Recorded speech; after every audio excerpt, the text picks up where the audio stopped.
Welcome back to my channel. കഴിഞ്ഞ ദിവസം ഞാൻ ഇൻസ്റ്റാഗ്രാമിൽ കൂടെ സ്ക്രോൾ ചെയ്തപ്പോഴാണ് ഒരു പ്രീമച്യൂർ ബേബിയുടെ ഒരു സ്റ്റോറി കണ്ടത്. സോ ഞാൻ വിചാരിച്ചു why not share my own video on my channel. ഇരിക്കട്ടെ, ഇന്ന് എന്നെ മനസ്സിലായിട്ടുണ്ടാവും എന്താണ് topic. Life of a premature girl. ഞാൻ ഒരു പ്രീമച്യൂർ ബേബിയാണ്. ബേബി ഇൻ ദ സെൻസ് ഇപ്പൊ വലുതായി മുതുക്കിയായി. ഈ വീഡിയോ ശരിക്കും ഞാൻ അമ്മയുടെ കൂടെ ചെയ്യണം എന്നാണ് വിചാരിച്ചത്. ബട്ട് എന്റെ അമ്മയ്ക്ക് അതിന് വലിയ താല്പര്യമില്ലാത്തതുകൊണ്ട് ഞാൻ സ്വന്തമായി വന്നിരുന്ന് എന്നെ കുറിച്ച് തള്ളുന്നു. ഓക്കെ, അപ്പൊ നമുക്ക് അമ്മയുടെ പ്രഗ്നൻസി തൊട്ട് കഥ തുടങ്ങാം. ടോട്ടലി അമ്മ പറഞ്ഞു തന്ന കഥയാണ്. അപ്പൊ ഫസ്റ്റ് 3 months വലിയ കുഴപ്പമൊന്നുമില്ലായിരുന്നു. വൈറ്റമിൻസ് ഗുളികയാണല്ലോ ഇപ്പൊ അന്ന് കൊടുത്തിരുന്നത്. കാൽസ്യം ഗുളിക അന്ന് കൊടുത്തില്ലായിരുന്നു എന്നാണ് അമ്മ പറഞ്ഞത്. അപ്പൊ ആ വൈറ്റമിൻസ് ഗുളികയൊക്കെ കഴിക്കുന്നതുകൊണ്ട് അമ്മയ്ക്ക് വലിയ പ്രശ്നമില്ലായിരുന്നു. എന്റെ ഗ്രോത്ത് പ്രോപ്പറും ആയിരുന്നു. ഫസ്റ്റ് കഴിഞ്ഞ് സെക്കൻഡ് ട്രൈ ഇമേജ് കാണിക്കാം. ആ ഇമേജിൽ കാണിക്കുന്ന പോലെ അങ്ങനെയായിരിക്കും അമ്മമാരുടെ വോമ്പില് കുട്ടികൾ കിടക്കാം. പക്ഷെ ഞാൻ നേരെ തിരിച്ചാണ് കിടന്നത്. തല മുകളിലും കാല് താഴെയായിട്ടാണ് എൻ്റെ ഒരു ഡെവലപ്മെന്റ് ഉണ്ടായിരുന്നത്. ബേസിക്കലി അമ്മമാരുടെ വയറ്റിലുള്ളപ്പോൾ തന്നെ ഒരു റൗണ്ട് തിരിച്ചു വരും, അതായത് 360 ഡിഗ്രി തിരിഞ്ഞു വരും. പക്ഷെ എൻ്റെ കേസിൽ അത് നടന്നില്ല. ഞാൻ 180 ഡിഗ്രിയിൽ നിർത്തി. അതുകൊണ്ട് എന്ത് ഉണ്ടായി എന്ന് വെച്ച് കഴിഞ്ഞാൽ കൊടല്, അതായത് ഈ ഇൻഡസ്റ്റൈൻ ഉണ്ടല്ലോ, കൊടല് കഴുത്തിക്കൂടെയാണ് ചുറ്റിയത്. കഴുത്തിക്കൂടെ ഈ ഒരു ലെവലില് കൊടല് ചുറ്റി, കഴുത്ത് ഒക്കെ ആയിട്ട് ഒരു സൈഡ് മൊത്തത്തിൽ അങ്ങ് കൊടല് ചുറ്റി. അതുകൊണ്ട് തന്നെ അവിടെ നിന്ന് തൊട്ട് എൻ്റെ അമ്മയ്ക്ക് പ്രഗ്നൻസി ഭയങ്കര കോംപ്ലിക്കേറ്റഡ് ആയിരുന്നു. ഭയങ്കര കോംപ്ലിക്കേറ്റഡ് എന്ന് വെച്ച് കഴിഞ്ഞാൽ അത്രയും കോംപ്ലിക്കേറ്റഡ് ആയിരുന്നു. ഇന്നും അമ്മ പറയുമ്പോൾ അമ്മ ഭയങ്കര ഇമോഷണൽ ആവും. കുട്ടിയെ കിട്ടുന്നുള്ള ചാൻസ് വരെ ഭയങ്കര കുറവായിരുന്നു. അത്രയും കോംപ്ലിക്കേറ്റഡ് പ്രഗ്നൻസി ആയിരുന്നു.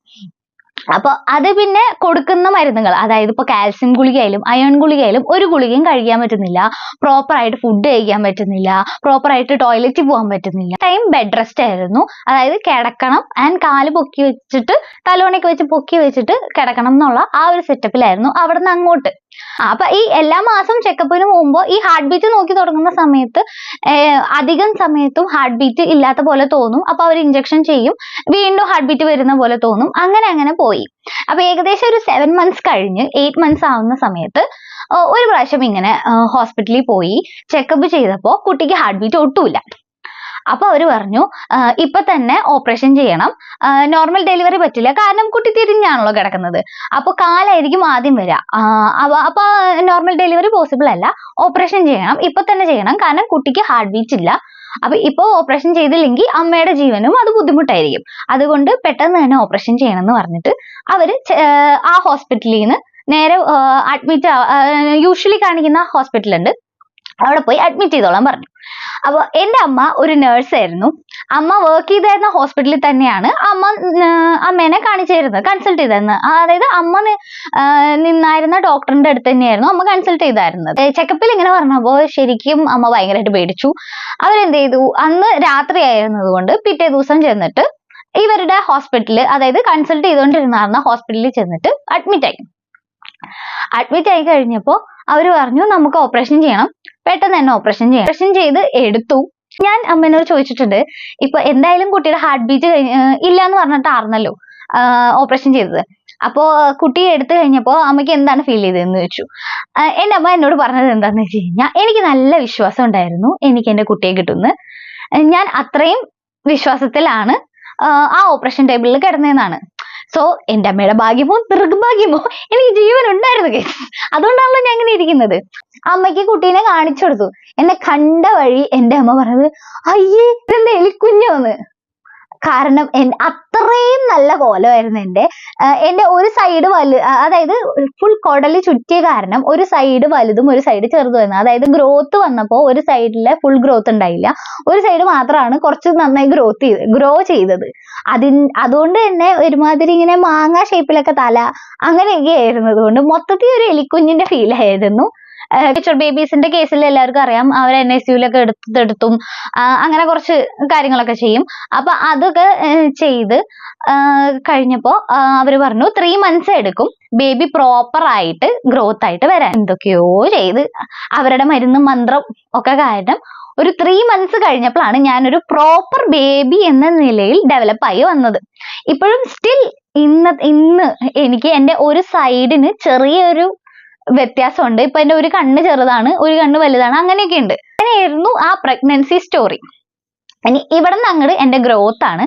അതായത് ഒരു പ്രീമെച്വർ ബേബി ആയിരുന്നിട്ട് ഞാൻ എന്തൊക്കെ പ്രശ്നങ്ങൾ, അതായത് മെഡിക്കൽ, ഫിസിക്കൽ, അങ്ങനത്തെ എന്തൊക്കെ പ്രശ്നങ്ങൾ ഉണ്ടായി എന്നുള്ളതാണ് അടുത്തത് പറയാൻ പോകുന്നത്. ഫസ്റ്റ് ഓഫ് ഓൾ, പ്രീമെച്വർ ബേബീസിന്റെ ഏറ്റവും വലിയ പ്രശ്നം എന്താണെന്ന് വെച്ച് കഴിഞ്ഞാൽ അവരുടെ ഇമ്മ്യൂൺ സിസ്റ്റം ഇമ്മെച്യൂർ ആയിരിക്കും. അതുകൊണ്ട് തന്നെ അസുഖങ്ങൾ വരാനുള്ള ചാൻസ് ഭയങ്കര കൂടുതലാണ്, പ്രത്യേകിച്ച് 5 വയസ്സ് വരെ. എനിക്ക് 5 വയസ്സ് വരെ വരാത്ത അസുഖങ്ങളൊന്നുമില്ല. ഇടയ്ക്കിടയ്ക്ക് ഫിക്സ് വരുമായിരുന്നു. വഴി കൂടെ ആർക്കെങ്കിലും പനി ഉണ്ടെങ്കിൽ വരെ എനിക്ക് പനിക്കുമായിരുന്നു. സാധാരണ മനുഷ്യന്മാർക്ക് പനിയായിട്ട് വരുന്നത് എനിക്ക് ന്യൂമോണിയ ആയിട്ട് വരുമായിരുന്നു. അതുപോലെ എല്ലാവിധ വഴി കൂടെ പോകുന്ന അസുഖങ്ങൾ നമ്മൾ ഇങ്ങനെ വേലിമിരിക്കുന്ന അസുഖത്തിന് നമ്മൾ ഞോണ്ടിയെടുത്ത് വരുത്തുന്ന ആ ഒരു പ്രത്യേകതരം പ്രതിഭാസമായിരുന്നു എനിക്കുണ്ടായിരുന്നത്. പിന്നെ എൻ്റെ ഫാമിലി മൊത്തത്തിൽ ഒരു ഹോമിയോ ട്രീറ്റ്മെന്റ് വിശ്വാസികളാണ്. അതുകൊണ്ട് തന്നെ ഞാൻ ഇപ്പൊ എൻ്റെ പ്രീമെച്വർ ബർത്ത് ആയതുകൊണ്ട് തന്നെ എൻ്റെ അമ്മ വളരെ ചെറുപ്പത്തിൽ തന്നെ എനിക്ക് ഹോമിയോ മരുന്ന് തരുമായിരുന്നു. ഇമ്മ്യൂണിറ്റിക്കും എല്ലാത്തിനും വേണ്ടിയിട്ട് ഭയങ്കരമായിട്ട് തന്നെ ഹോമിയോ മരുന്ന് കഴിച്ച് ഒരു 5 years കണ്ടിന്യൂസ് ഹോമിയോ മരുന്ന് കഴിച്ച് ഒരു 5 to 6 years ആയപ്പോഴേക്കും ഞാൻ ഏകദേശം ഓക്കെ ആയിട്ട് വന്നു. അതുവരെ എനിക്ക് എല്ലാവിധ അസുഖങ്ങളും വന്നിട്ടുണ്ട്. അതിന്റെ കൂടെ സ്വന്തമായി കുരുത്തക്കേടുകൾ കാണിച്ച് എന്തെങ്കിലുമൊക്കെ ഉണ്ടാക്കി വെക്കും.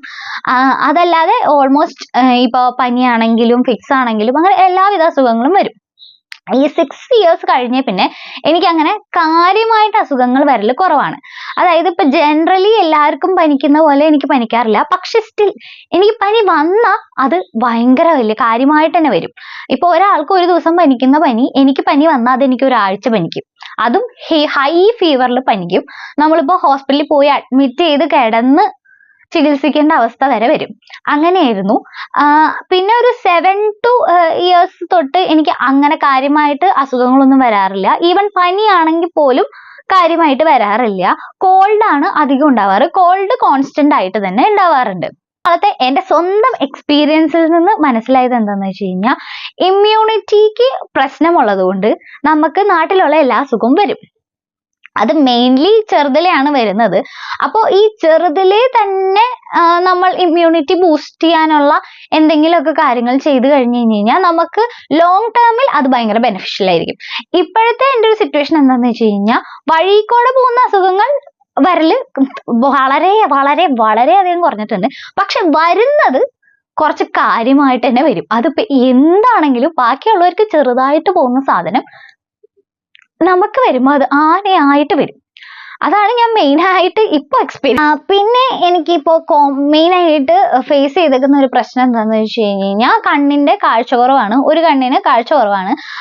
അത് എനിക്ക് ഡയഗ്നോസ് ചെയ്യുന്നത് ഞാൻ 6th പഠിക്കുമ്പോഴാണ്. പക്ഷെ അന്ന് ഡോക്ടർ എന്നോട് പറഞ്ഞിട്ടുള്ളത്, ഇതിപ്പോ നമ്മൾ പ്രീമെച്വർ ബേബി ആയതുകൊണ്ട് ഇത് ഇങ്ങനെ വരാനുള്ള ചാൻസസ് കൂടുതലായിരുന്നു. നമ്മൾ വളരെ ചെറുപ്പത്തിലെ, അതായത് ഒരു 1-2 വയസ്സ് ആ ഒരു സമയത്തൊക്കെ ഡയഗ്നോസ് ചെയ്തിട്ടുണ്ടെങ്കിൽ ഇത് നമുക്ക് കുറച്ചുകൂടി നന്നായി മാറ്റാനുള്ള സാഹചര്യം ഉണ്ടായിരുന്നു. അപ്പൊ അത്രേ ഉള്ളൂ. എൻ്റെ സ്റ്റോറി ഇഷ്ടപ്പെട്ടെങ്കിൽ ഇഷ്ടപ്പെട്ടെന്ന് പറയാ. ഇനിയിപ്പോ നിങ്ങൾക്ക് ഇതുപോലെ എക്സ്പീരിയൻസ് ഒക്കെ ഉണ്ടെങ്കിൽ, ഇതല്ല വേറെ എന്തെങ്കിലും ആണ് എക്സ്പീരിയൻസ്, പ്രീമെച്വർ ബേബി ആണോ, അങ്ങനത്തെ ഉള്ള കാര്യങ്ങളൊക്കെ ഷെയർ ചെയ്യുന്നത് എനിക്കും യൂസ്ഫുൾ ആയിരിക്കും. കാരണം എനിക്കും ഉപകാരപ്പെടും. അപ്പൊ അത്രേ ഉള്ളൂ. Thank you, by.